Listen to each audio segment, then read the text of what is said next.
اللہ اگر مجھے احد پہاڑ جتنا سونا دے، نبی پاک علیہ السلام فرماتے 3 راتیں نہ گزرنے پائیں، 3 راتیں نہ گزرنے پائیں میں سارے اللہ کی راہ میں تقسیم کر دوں، 3 راتیں نہ گزرنے پائیں۔ حضور فرماتے 3 راتوں سے پہلے احد پہاڑ جتنا سونا۔ میرے بھائیوں، میرے دوستوں، میرے بزرگوں، دین حضور سے سیکھیں، دین حضور سے سیکھیں، دین قرآن سے سیکھیں، دین علماء حقہ سے سیکھیں، دین اصفیاء سے سیکھیں، دین اتقیاء سے سیکھیں۔ رات چلتے تو ہم نے دین سیکھنا شروع کر دیا۔ آپ کی توجہ چاہتا ہوں، اللہ سے دعا کیا کرے اللہ حق کہنے کی توفیق عطا فرمائے۔ اور یہ جو اکثر اس طرح کی باتیں ہوتی ہیں یہ تو ہمارے مزاج کے خلاف ہیں، یہ ہمارے مزاج پہ جچتی نہیں ہیں۔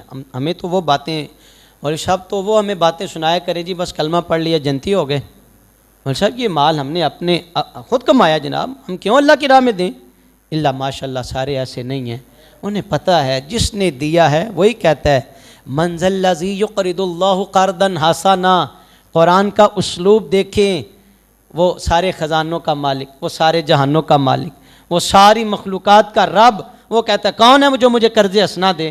حضرت ابو موسیٰ رضی اللہ تعالیٰ عنہ آپ کے وصال کا وقت آیا تو اپنے بچوں کو بلایا، بچوں کو بلا کے بٹھایا اور بٹھا کے کہا پتر وہ 1 روٹی صدقہ کرنے والے کو نہ بولنا، جس نے 1 روٹی صدقہ کی تھی اس کو نہ بولنا۔ تو کسی نے بیٹوں سے سوال کیا، بیٹوں سے پوچھا بھئی حضرت ابو موسیٰ رضی اللہ تعالیٰ جو آپ سے یہ کہہ رہے ہیں نا 1 روٹی صدقہ کرنے والے کو نہ بولنا، تو ذرا اس کی حقیقت تو بیان کریں، یہ کیا اس کی حقیقت کیا ہے؟ تو بیٹوں نے کہا کہ حقیقت یہ ہے کہ ہمارے والد محترم ہمیں یہ بات سنایا کرتے ہیں، ایک بندہ تھا اس نے 70 سال اللہ کی عبادت کی، 70 سال اللہ اللہ کرتا رہا۔ حجرے سے باہر آیا ایک دن تو سامنے ایک عورت بن سور کے کھڑی تھی، بلکہ یوں کہہ لے شیطان عورت کے روپ میں بن ٹھن کے سامنے کھڑا ہے۔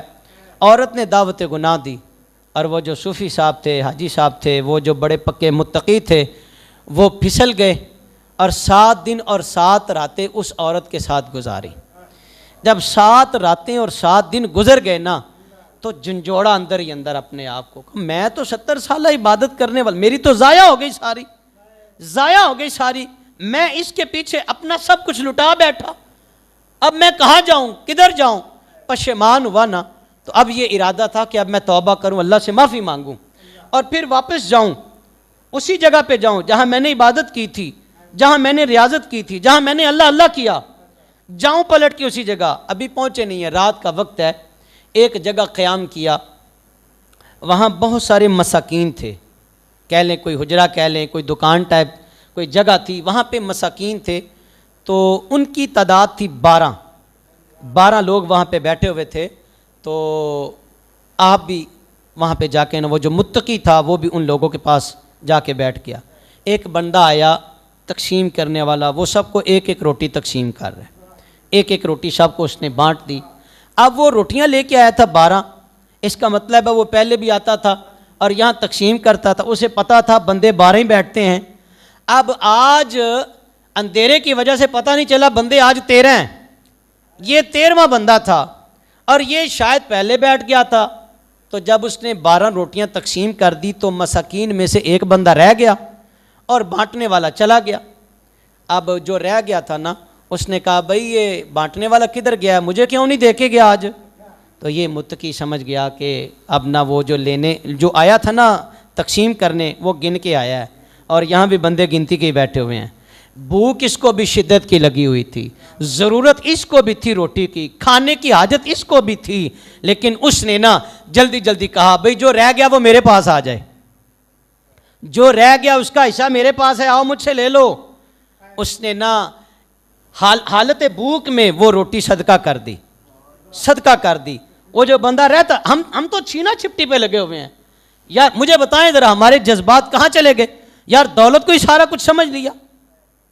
عقل آندھی بچ وے بلیا، عقل آندھی یہ بڑا گہرا جملہ ہے اور سمجھنے والوں کے لیے ہے، سب کے لیے یہ نہیں ہے۔ عقل آندھی بچ وے بلیا، عشق آندھا نچ وے بلیا۔ عقل آندھی نہ تقسیم نہ کرنا ختم ہو جائے گا۔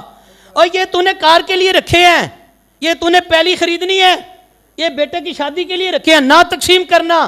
دروازے پہ سائل آتا ہے، ڈانٹ کے ہم اس کو جناب جواب دیتے ہیں تینوں میرا دروازہ ہی لبا، جاؤ کسی اور کی طرف، حالانکہ سب کچھ گھر میں تھا۔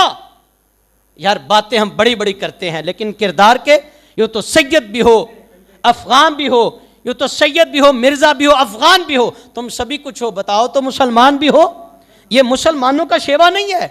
اللہ اکبر۔ اچھا جی اس نے وہ روٹی بانٹ دی، تقسیم کر دی، چلا گیا۔ اللہ اکبر۔ روح سنسری سے پرواز کر گئی۔ انا للہ و انا الیہ راجعون۔ فرشتے آ گئے، کہا تولو ذرا اس کی نیکیاں اور گناہ۔ جب نیکیاں تولی گئیں 70 سالہ عبادت و ریاضت، اور پلڑے میں وہ 7 دن کے گناہ تولے گئے۔ گناہ زیادہ تھے، نیکیاں کم ہو گئیں۔ گناہ زیادہ نکلے، نیکیاں کم ہو گئی۔ آواز آتی ہے اس نے کوئی صدقہ بھی دیا اللہ کی راہ میں؟ اس نے کبھی کچھ بانٹا بھی ہے اللہ کی راہ میں، مولا کی راہ میں کبھی تقسیم کیا؟ پھر وہ ایک روٹی جو اس نے حالت بھوک میں اللہ کی راہ میں بانٹ دی تھی، وہ ایک روٹی لائی گئی اور دوسرے پلڑے میں رکھی، گناہوں کا پلڑا۔ اب وہ نیچے، اب وہ گناہوں کا پلڑا ہلکا ہو گیا، وہ ایک روٹی جو صدقہ کی تھی وہ وزنی ہو گیا، وہ وزنی ہو گیا۔ عقل آندھی بچ وے بولیا، عشق آندھا نچ وے بولیا۔ تے مالا والے سخی نہیں ہوندے، سخیاں کولو مال نہیں ہوندے، ایتھے اوتھے دوئی جہانی سخی کدی۔ بس ایک روٹی جو صدقہ کی تھی حالت بھوک میں، اللہ نے اسی وجہ سے اس کے گناہوں کو معاف فرما دیا۔ ابو موسیٰ رضی اللہ تعالیٰ کہتے پتر، وہ جس نے ایک روٹی صدقہ کی تھی اس کو نہ بھولنا بیٹا۔ اسے مطلب کیا تھا؟ اپنے بیٹوں کو سکھا رہے تھے اللہ کی راہ میں بانٹنا نہ چھوڑنا۔ اپنی اولاد کو، یار ہم تو خود کہتے ہیں، اولاد کیا سیکھے گی؟ ہم خود نہیں کہتے، جھوٹ نہیں بولتے۔ دروازے پہ آنے والے، اور جس نے قرض لینا ہے جا انہوں کہ ابا کار کوئی نہیں، تو پتر کل کو گالیاں دے گا، جھوٹ ہی سنائے گا۔